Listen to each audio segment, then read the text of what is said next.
speakers. Hello, hello. I'm Sigal Balshine, and I have the great pleasure of introducing our speaker today, Kathy Murphy, Dr. Kathy Murphy. She is both a colleague and a friend, and many of you will know Kathy and know what she looks like because she walks among us. She's here in our department. She's a faculty member here, but some of you might not know that she's also an associate member of the School of Biomedical Engineering, the School of Computational Sciences and Engineering, and she's also a member of the Brockhaus Institute for Material Research, so 3 other institutions besides us. Kathy started her career as an undergrad at Western in psychology. She got her undergraduate degree there, and then she got her master's and her PhD from Dalhousie University. After that, she went and got a postdoc at the University of California School of Ophthalmology, and she got her first faculty position at McGill before she joined us here at McMaster all the way back in 1994. So Kathy even predates me. So Kathy's research, if you don't know, concerns the neural basis of visual perception. And she and her students are studying how areas of the brain mature structurally and functionally from infancy through adulthood. And she's very interested in how critical periods for visual experience affect plasticity in the visual cortex. And recently, she and her group have been using human brains to look at proteins and genes that are involved in plasticity in the primary visual cortex and how those change over the lifespan. Kathy has way too many accolades for me to talk about here, but I'll just give you some of the highlights. She was an Alfred Sloan Research Fellow, not once, but twice. She was a McDonald Pew Visiting Fellow, and she's the only person I know alive, I think, who's had not 1, but 2 NSERC University Research Fellowships. It's hard to get 1, 2 is an unheard of feat. Kathy's done some amazing things in her life. She's published lots of papers. She's supervised, mentored dozens of students. She's recruited lots of colleagues to our department, including Pat Bennett and Dita Gillespie, who are sitting with us. But I think probably if I think of all her things, the thing that I think that will be, for me at least, her biggest legacy is that she's the founder of the neuroscience graduate program here at McMaster Mines. And she was the director of that program for over a decade. So if any of you guys know Kathy, you know she's a really big picture person who also really drills down to the stuff that matters. And I think that's why we're really excited, or at least I'm very excited, I'm sure everyone is, to hear your talk today. Let's give her a very warm welcome.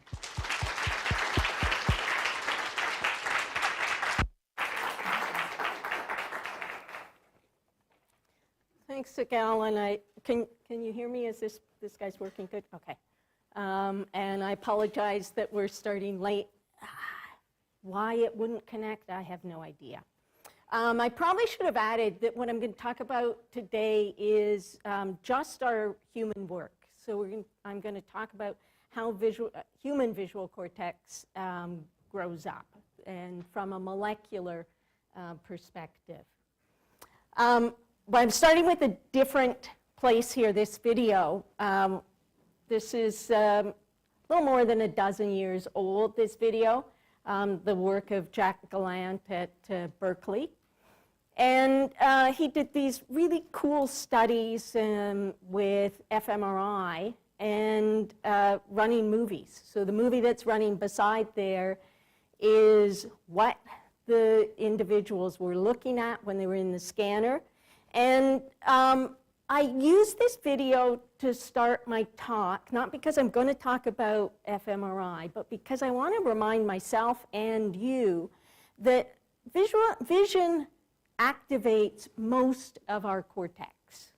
So it's not just activating the back of the brain, the primary visual cortex, it is rippling through everything. And so when we study development of visual cortex, we're really studying development of the cortex as a whole. You go back more than a century now to Cajal's early work. He was the first to really make it clear that visual cortex is unique human visual cortex is unique. It's got a unique laminar structure. And in his drawings of adult and infant brain, he already was recognizing a lot of the structural components seen in the adult are there very, very early after birth. And if we look using a classic method for staining the anatomy in the cortex from 3 months to 17 years of age, you're not going to notice much difference. So there's really been this very strong view that human visual cortex develops very rapidly after birth, and then it's pretty constant. The work of Peter Huttenlocher counting synapses in human postmortem tissue samples really cemented that idea, and it's something that developmental cognitive neuroscientists kind of latched onto. And Huttenlocher also said, hey, this pattern of synapse development, it matches early stages of acuity development. It's happening, this rapid increase in number of synapses is happening at the time when things like stereopsis rapidly turn on between 4 and 6 months of age. And so he called this a proxy, a neurobiological proxy for the sensitive period. And it has really led to this view that in humans, first maybe a couple of years and then a little bit of tail off out till older childhood, and that's it. Then it's cemented in. But is that view correct? And what I'm going to tell you, and as quickly as I can, Pat, so you make it for your game, is a 25-year journey where we've asked 3 main questions. So how does human visual cortex actually develop? And then what does sex have to do with it, with that development?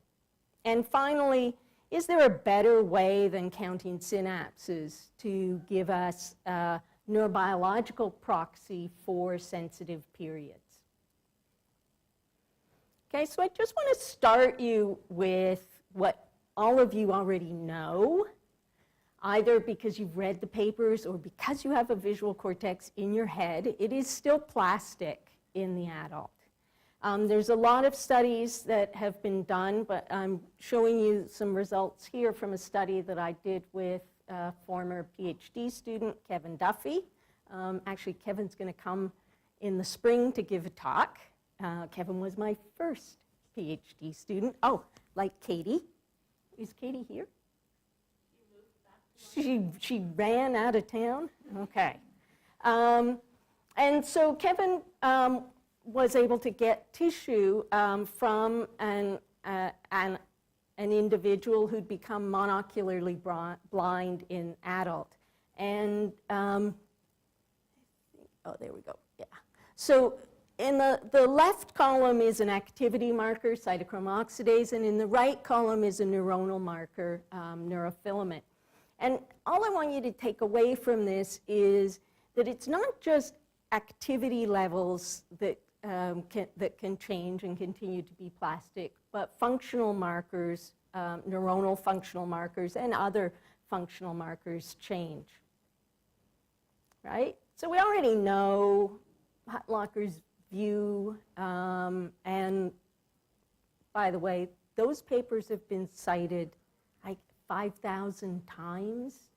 I mean, we all wish to have the kind of impact that Huttenlocher's work has had, but it's not a complete picture by any sense.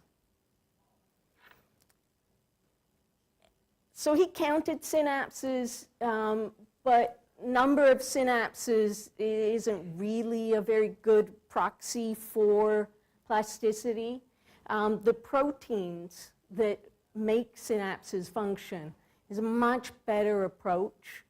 There are thousands of synapses, or thousands of proteins at the synapse, roughly 1,000 or so presynaptic, and at least 3,000 postsynaptic proteins. They regulate plasticity. They're dynamic, right? So there's a turnover on the order, for the most part, of days that the proteins turn over, but there's also changes on much slower time scales, so lifespan time scales. And so it's mostly synaptic plasticity related proteins that we started to look at initially. Later in the talk, we're going to expand to some more proteins. But the whole project started around 2000 with a couple of undergraduates, Madeline Verhovsik and Brett Beston. Madeline is now the chief of medicine at St. Joe's downtown, and Brett is an associate professor at UT Mississauga.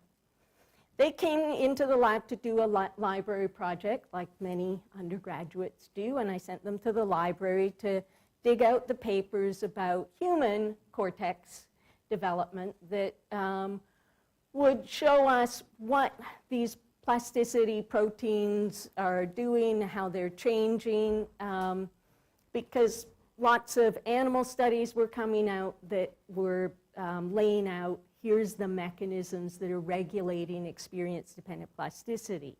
So they went to the library, they came back, I told them, oh, okay, so you can't find the papers, let me show you how to use PubMed. They went to the library again and they came back. Turned out there were no papers. A couple of weeks later, I was walking through Society for Neuroscience, kind of aimlessly late in the week, walked by the brain bank booth. The director of it happened to be there, started chatting with him. Visual cortex, we got lots of visual cortex. And so that was the start.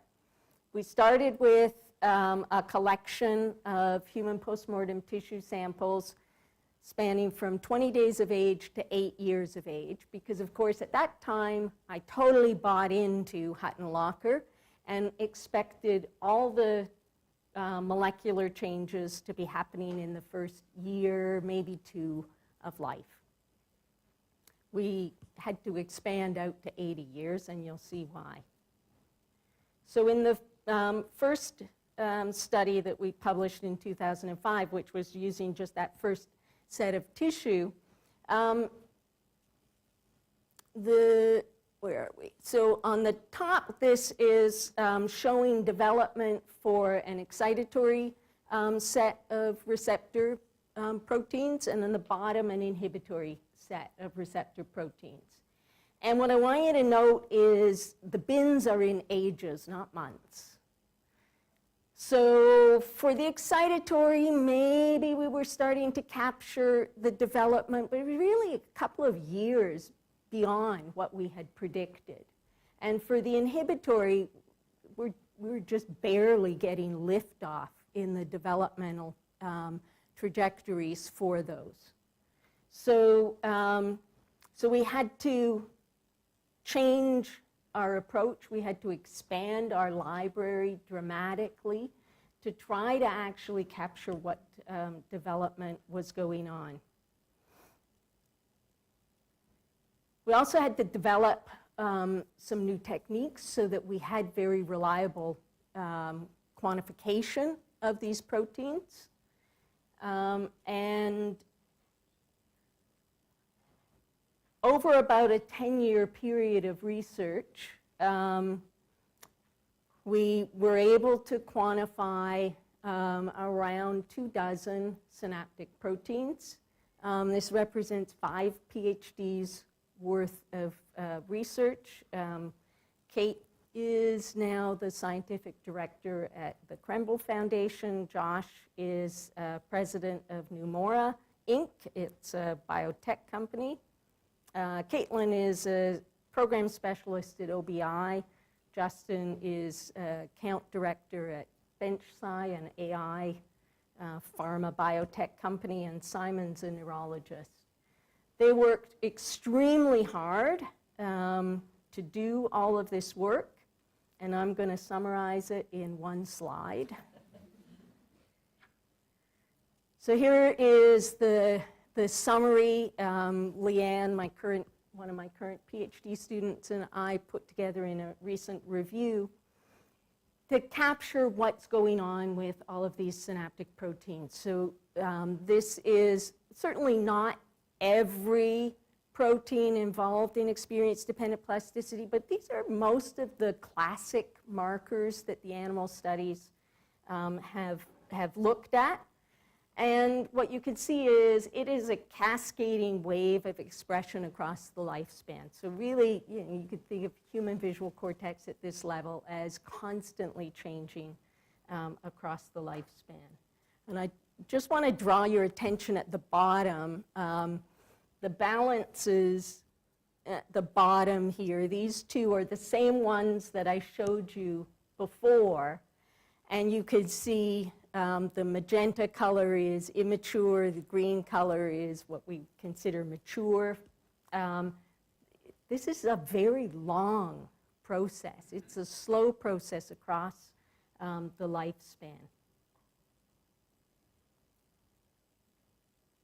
We've expanded out the number of proteins that we're looking at to not just be receptor-based and very synaptic-based, but we have a whole bunch of proteins that we've also quantified now that are reflected in neurons and glia. They reflect growth and immune functions. And if we take those proteins and use some high-dimensional data analysis approaches, those proteins are sufficient to characterize cases based on their age. So we run an analysis where the analysis does not know the age of the sample. All it knows is the protein composition of that sample or the gene composition of that sample.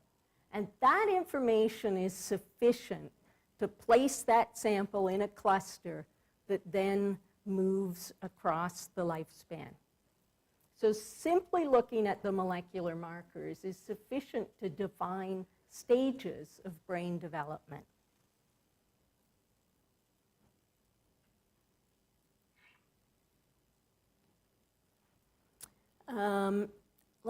So I'm going to plant a seed here for you for something that I'm going to come back to later in the talk. So you might notice one of these graphs is proteins, and I'm talking a lot about proteins because, frankly, I think that's the most important thing to look at, more so than gene expression. But you'll notice that the protein and the corresponding genes have similar but not identical developmental profiles. And that's something that I'm going to come back to later. But it really sort of says not all molecular markers follow the same, not all classes of molecular markers follow the same tempo of development across the lifespan. It's just kind of an important thing to remember. And for those of you that don't work in the domain of proteins and genes, the way I like to think about it is, genes, they're like the architects. They draw out, here's the plan, and the proteins are the contractors that actually make things work.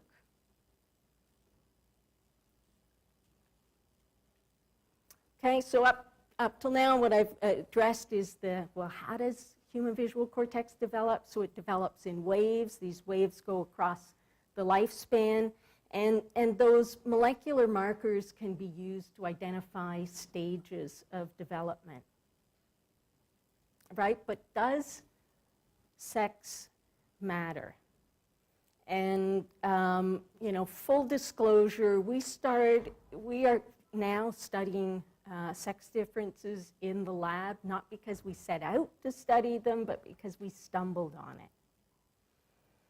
And we stumbled on it when Desmond was in the lab doing his undergraduate thesis and looking at monkey tissues. So we also have a library of macaque monkey visual cortex samples from about 4 years of age in a monkey, which is about puberty, out to quite old ages, over 30 years of age.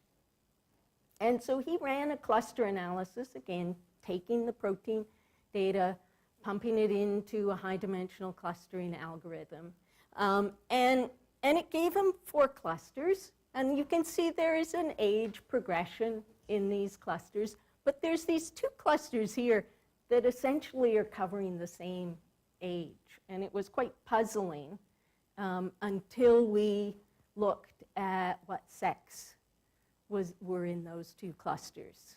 And so one cluster is only males, and the other cluster is mostly females. That was the start of I'll say a slippery slope, but of actually very productive line of research. So when we found that, when Desmond found that, we started looking, well, like visual cortex. I don't remember anybody in any of my training or any talks that I went to talking about sex differences in visual cortex. So we started looking, well, what do we know? So there have been maybe about 6 brain imaging studies. This one is the largest of those from the UK Biobank data, looking at size differences between females and males across the cortex. And I'm going to draw your attention to this column here, which is looking from the back. And so you can nicely see in the dark blue there, that's visual cortex.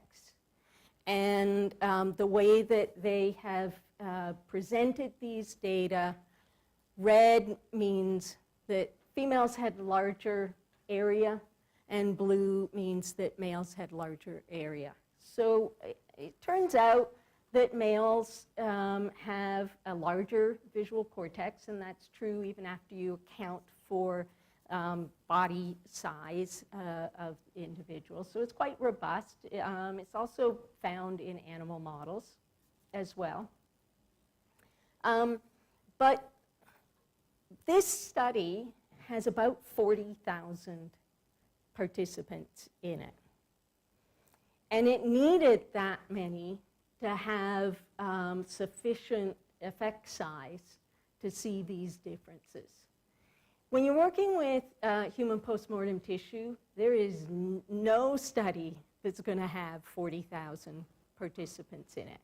So we had to come up with another way to effectively increase the power of our analysis approaches so that we could use the available data from the brain banks to address sex differences, right? So the traditional way of doing these studies is to age bin everything. There aren't enough samples in the brain banks to have enough females and males in each age bin to use that kind of experimental design and statistical approach. Furthermore, one ends up doing a couple of sociological and epidemiological studies when you work with postmortem tissue. Epidemiologically, you get a really good view of how people die across the lifespan. In infancy, it's pneumonia that kills children. Adolescents, young adults, it's motor vehicle accidents. And when you get old, it's cardiovascular. But there's also a sociological component. And I don't know why. Nobody else really seems to know why. There are many, many more tissue samples from males than from females. So it's really hard to do these studies. But about the time that Desmond got his results, I had 2 really great master's students, Evelina and Keon, working in the lab. And we came across this paper in Nature Medicine from a group at Stanford. And they were applying a trajectory analysis approach. They were looking at peripheral plasma But it occurred to us that we could use this same approach to take our data, and rather than trying to age bin it, to instead connect the dots across the lifespan and study now the development of a whole bunch of molecular markers in human visual cortex of females and males. And so that is the work that Leanne has been doing in the lab. And this slide here outlines the design of the study that we've been doing. Studies, I guess, because it's multiple parts. So we have all of these tissue samples across the lifespan from primary visual cortex. We can ask the question for each protein, and then we're going to do some pretty cool high-dimensional analyses with that. Do females and males have similar patterns of development, opposite? Are they temporally offset or completely distinct patterns? And we implemented a way to quantify that using something, it's called the Frichet distance metric. So different from a correlation. You don't want to do a correlation because that would throw away the age component. We want to know across each age point what is the global similarity or difference between the trajectories. And where's Nick? Oh, there he is. Okay, this slide is for Nick. We call it the Bach effect. Nick is on Leanne's committee and asked the question that no student wants to ask, which, or have asked, which is, are you sure that those curves are robust?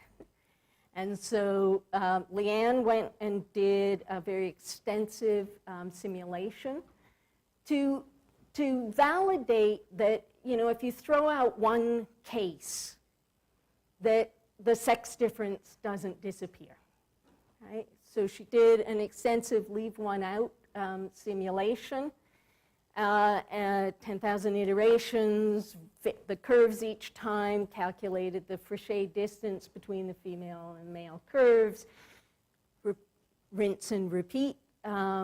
And you can see on the figures here on the right side there that there's no difference. So the approach of fitting the curves is a very robust approach to be able to get at the sex differences. Here's some examples of the sex differences. So in the top row, you can see they're pretty similar. The next two rows, you can see markers, proteins that have opposite trajectories in females and males. Right, one is just showing for synaptic proteins and neuroimmune proteins, and then some examples down here where males just seem to kind of float along and the females are doing this undulation across the lifespan. If we take all of those pieces of spaghetti and plot them onto a single figure, the sex differences just pop out at you. It's always, you know, powerful when you can show your raw data, and you can see the effect right there. But we want to understand more. We want to be able to say more than just they're different. And so the first step is to take the 95 curves from females and the 95 curves from males and do a visualization of that high-dimensional space, right? So if we now say we're going to characterize human visual cortex development in a 95-dimension space, what does that look like? So we used Tisney to project that 95-dimension space back down onto 2 dimensions to be able to see how are females and males developing across the lifespan? And so the light is young, and the dark is old, and this curve is females, and this curve is males. So they're kind of close together early in development. They're kind of close together later in development. But through most of the lifespan, the molecular environment is quite different in female and male visual cortex. And you can think about it this way. As we climb that mountain of life, kind of start close together in the bottom. Females go up the south side of the mountain, males go up the north side of the mountain, and they spend most of the lifespan in distinct molecular environments. But at this point, all we know is they're different, and they're different through most of the lifespan. We don't know, is that being driven by a few of these molecular markers that are different, and they're very strongly different, or is it a lot of markers, right? So how different are they?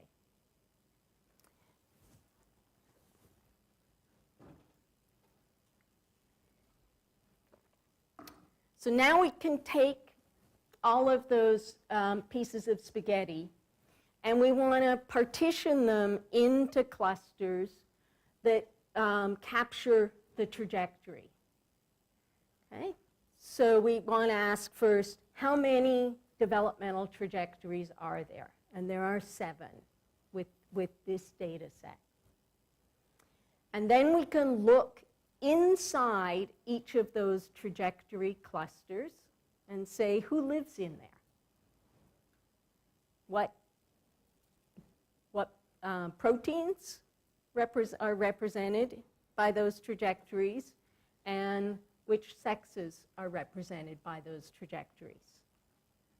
Okay, so the Venn diagrams over here indicate what proportion of the trajectories in that cluster come from females or males. And you can see there's a range. There is a female-only cluster. This very highly undulating trajectory is female-only. And it is largely immune-based proteins there. At the bottom is a male bias trajectory. In this particular collection of markers, we don't have a male only, but in some of the other studies we've done, there are some male only patterns. Interestingly, and frankly completely opposite to what I expected, very few of the trajectories in a cluster are the same protein for males and females. So females might use the same trajectory as males, but they use it for different molecular mechanisms. So you might be wondering at this point, like, what's going on here? What's driving this? I mean, the two obvious things are hormones and chromosomes. I can't tell you anything about the hormones. We don't know anything about the hormones in these cases. Frankly, you don't get very much information from the brain banks about the samples. You get the age, you get the biological sex, meaning, right, XX, XY. There's nothing about gender. We do get some information about ethnicity, and you know how they died, but we don't know anything about the vision of these individuals. We don't know anything about their socioeconomic background, right? Nothing. We don't know for The females that are older, we don't know if they had children. We don't know any of those things.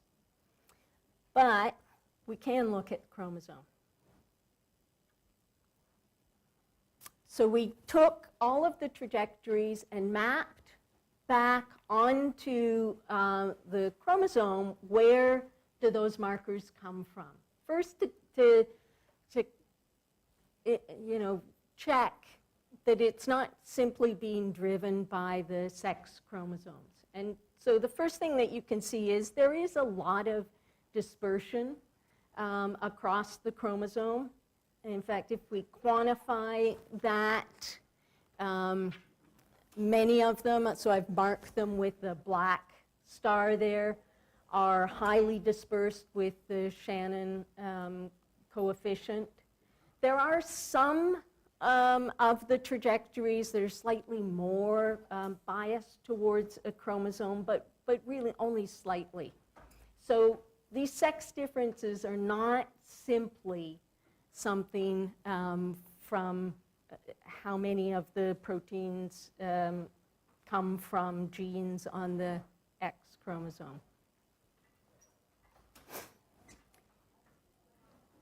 So we went on, and our next question was, we really wanted to know how much information about sex is there in these trajectories. And so Leanne and an undergraduate, Jiwan, they put together a machine learning algorithm. They applied a machine learning algorithm and asked if they could predict sex. And here what we did was ask, does the population level information from the lowest curve fits have enough information in it to predict the sex of individual cases?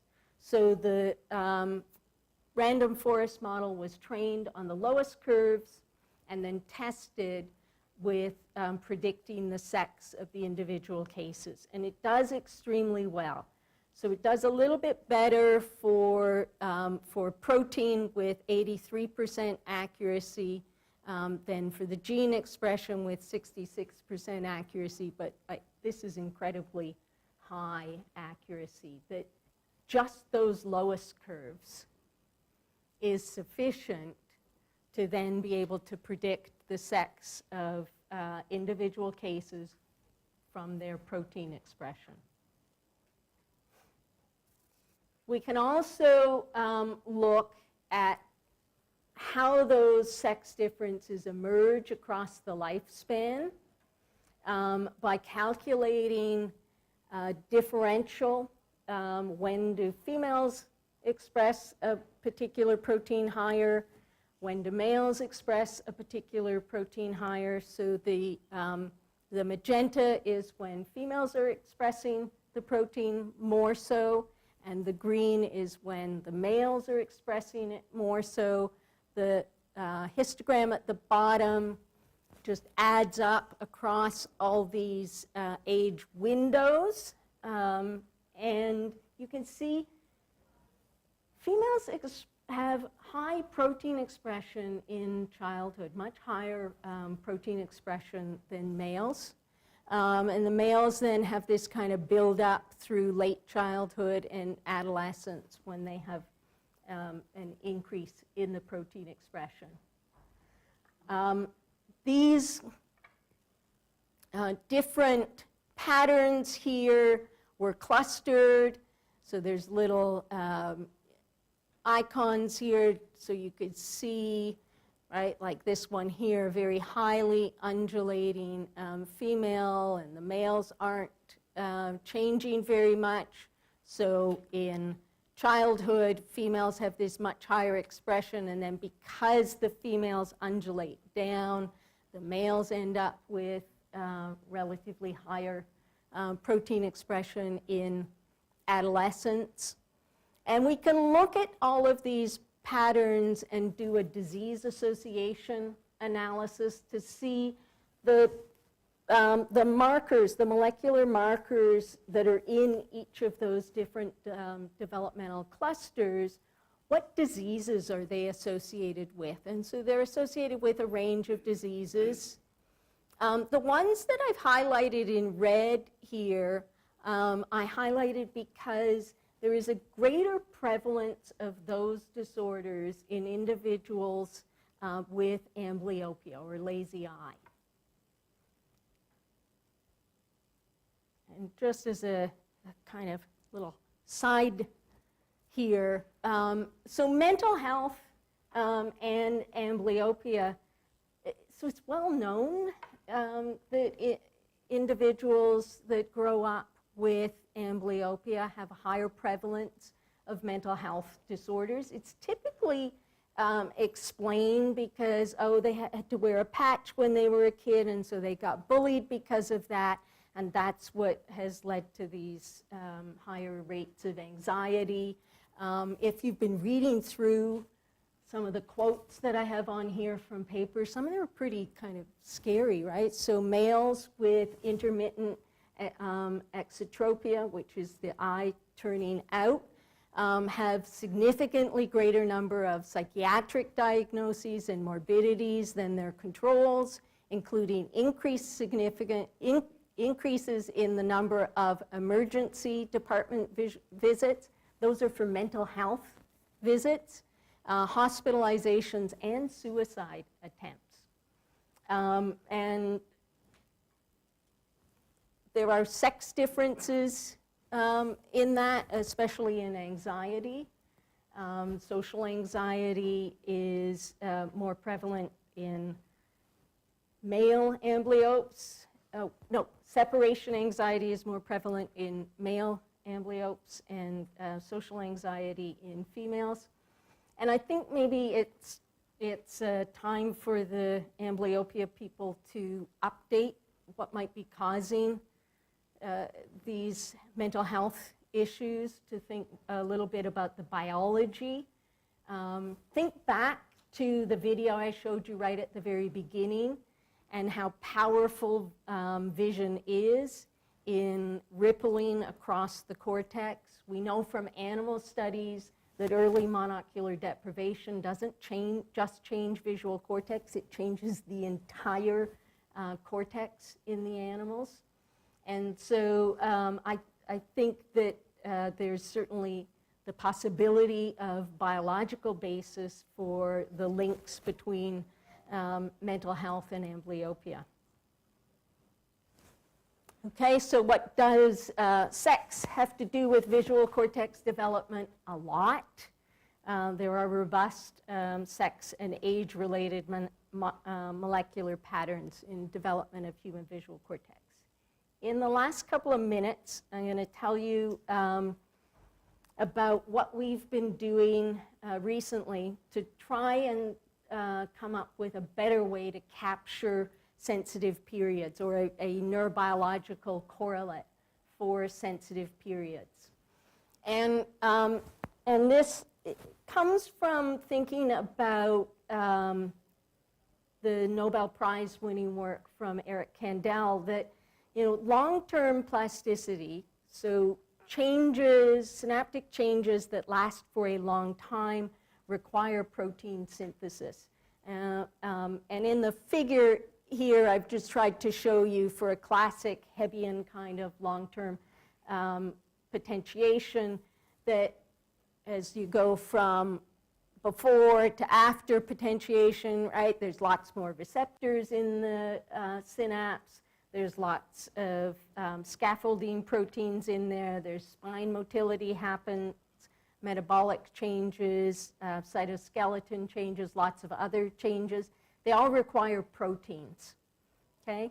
And so we had this idea that maybe we can compare protein expression and gene expression as a way of getting at when there's an overabundance of protein expression as a marker of plasticity readiness. So we plotted that out. Leanne does all of this.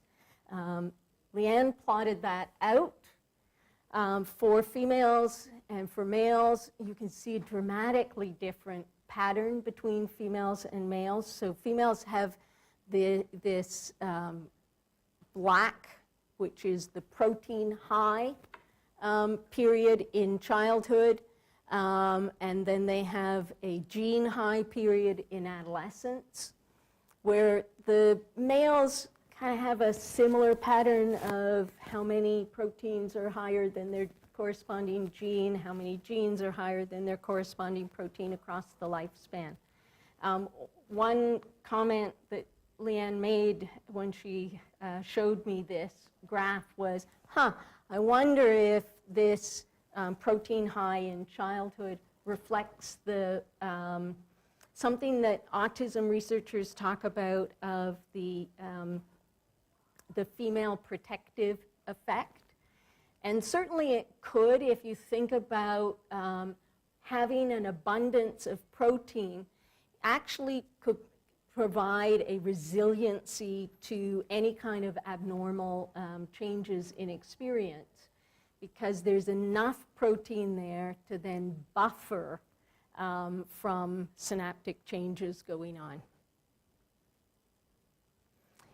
If we take that protein high and gene high and map it out for females and for males across the 95 markers that we've looked at, what one sees is the males have kind of three waves. They have a wave that is consistent with start of sensitive period. They have a wave second wave that's consistent with the end of the sensitive period, and then they have an adult wave. And at least for this collection of markers, for females, it's very much dominated in childhood. And the adolescent wave in females is much more so a gene wave that also might reflect vulnerability to abnormal experience. I'm going to draw your attention to one marker here because it has been linked with ending the critical period in animal models and shown in a number of studies that it ends the critical period. For males, it perfectly lines up with the end of the sensitive period for amblyopia. For females, not so much. So I've shown you today that human visual cortex develops and changes across the lifespan. It's not finished in the first couple of years, and so if you were taught that in your undergraduate courses, just throw that out of your brain now. There are robust sex differences. What we've seen from the male data is it is a good match to what the animal studies have told us. The animal studies largely used male mice, and so that is a good representation for what is happening with in males. It doesn't fit at all for females. And so there's still so much more to learn about diversity. I've told you about one very simple dimension. We use tissue, and so there's females and males. What gender does, who knows? Socioeconomic impact on development of these things, who knows? There's one study published about differences between Caucasian and African American brain at the molecular level. One study. There's so much more to learn and understand about diversity in human and animal brains. And I'll just end with the current students in the lab and the list of all the former students that contributed to the studies I talked about.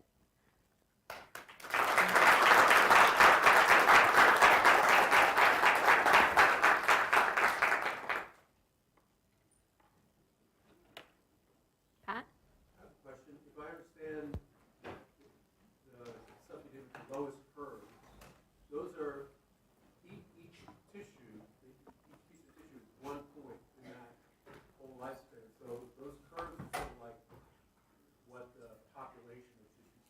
Yeah. I'm wondering what your thought is about how those curves relate to like the trajectory in an individual. Are they similar? Is there any Well, simple answer, I don't know, right? No one knows.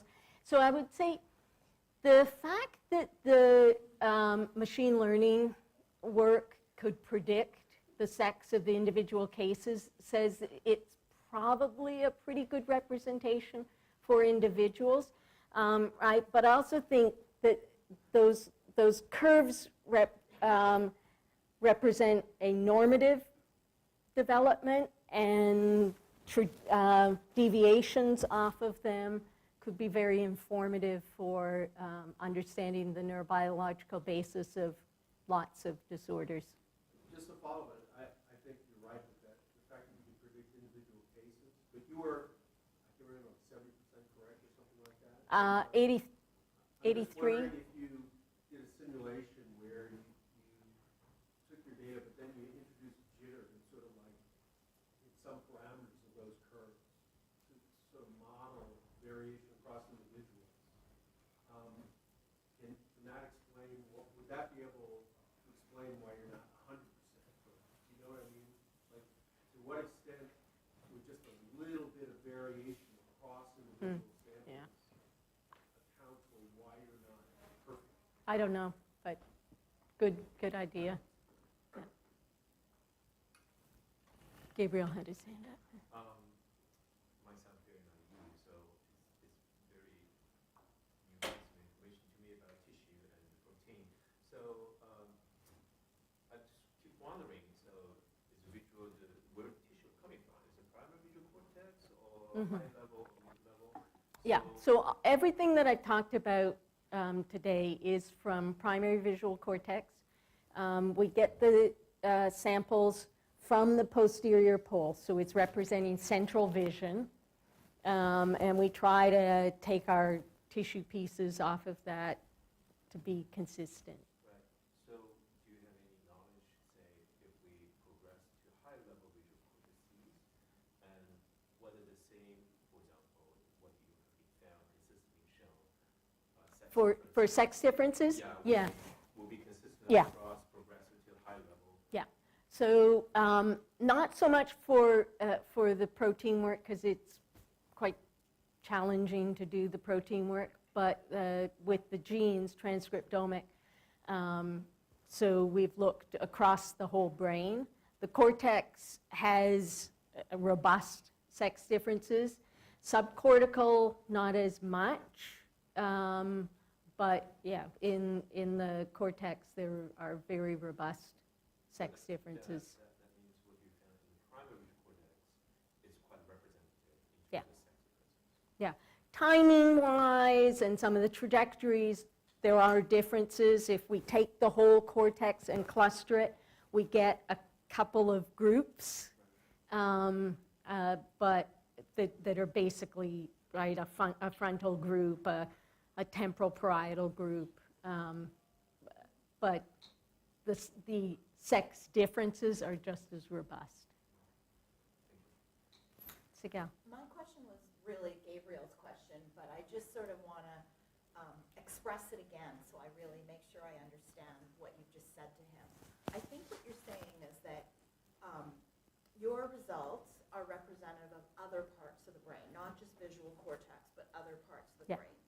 And those sex differences are there everywhere. Is that sort of what you're suggesting? Yes. Okay, and then I guess the question is, can't that just, so why does it surprise us?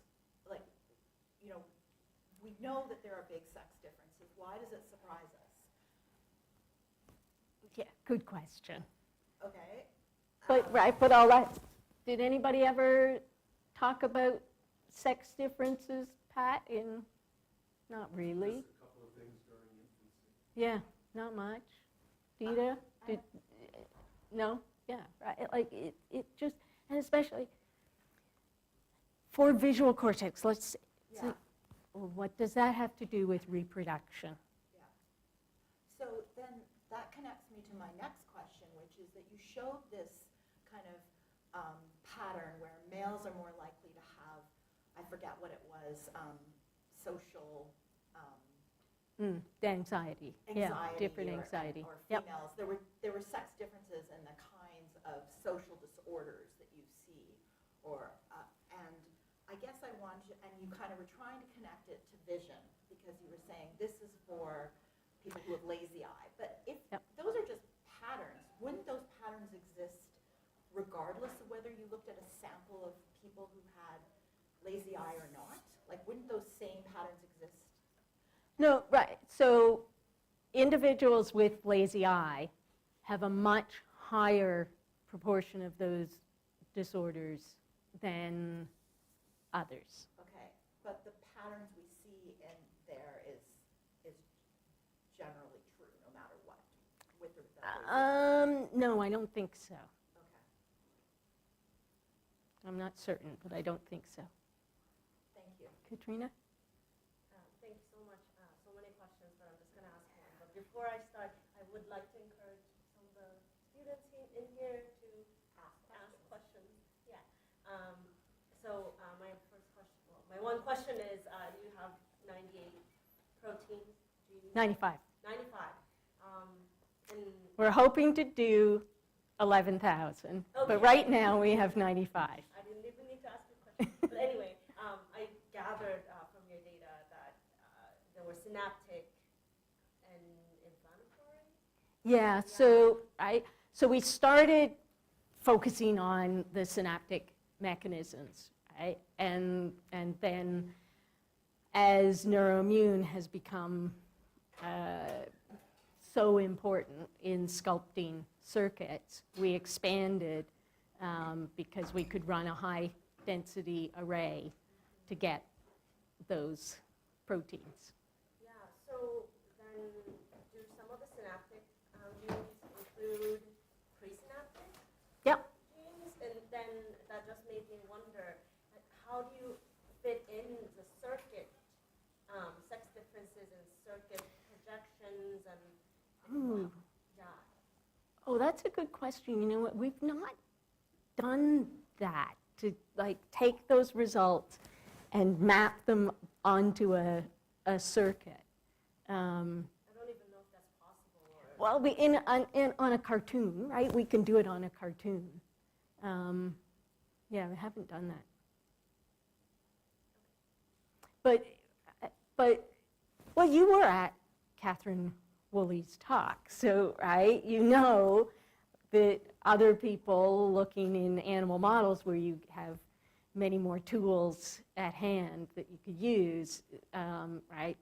That she's shown and others have shown that exactly where the sex differences lie in a circuit, yeah, there are differences.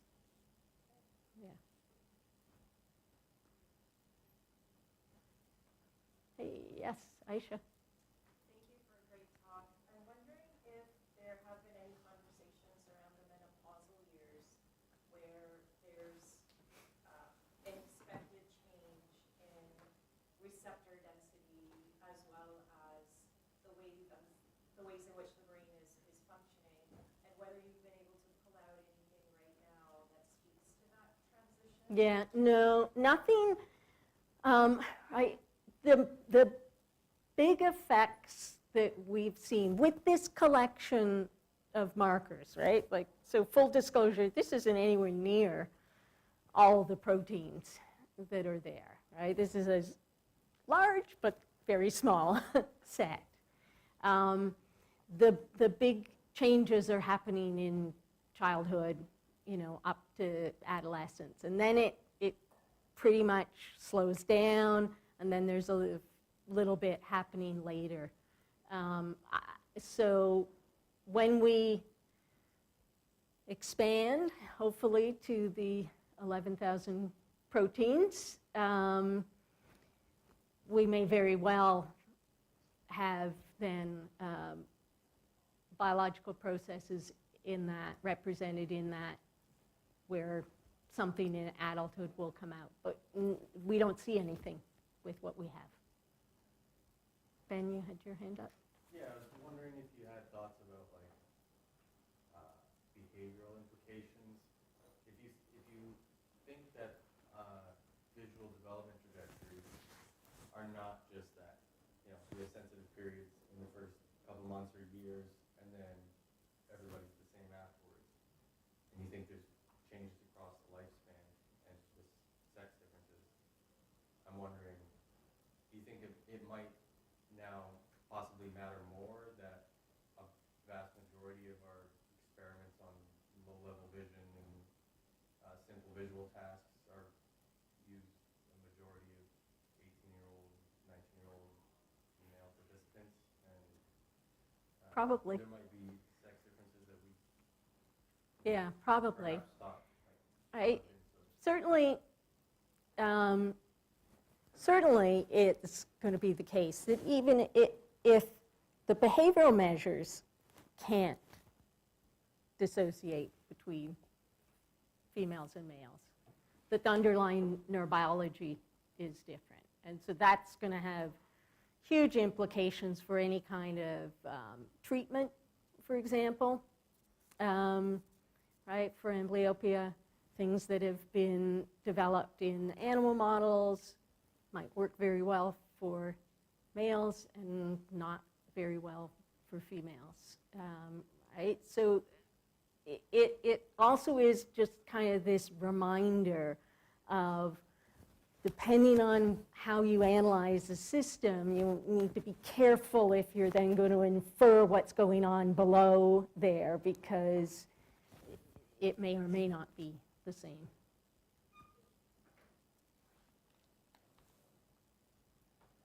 Okay, well, if there are no more questions, I think everyone is invited to the lobby for more discussion.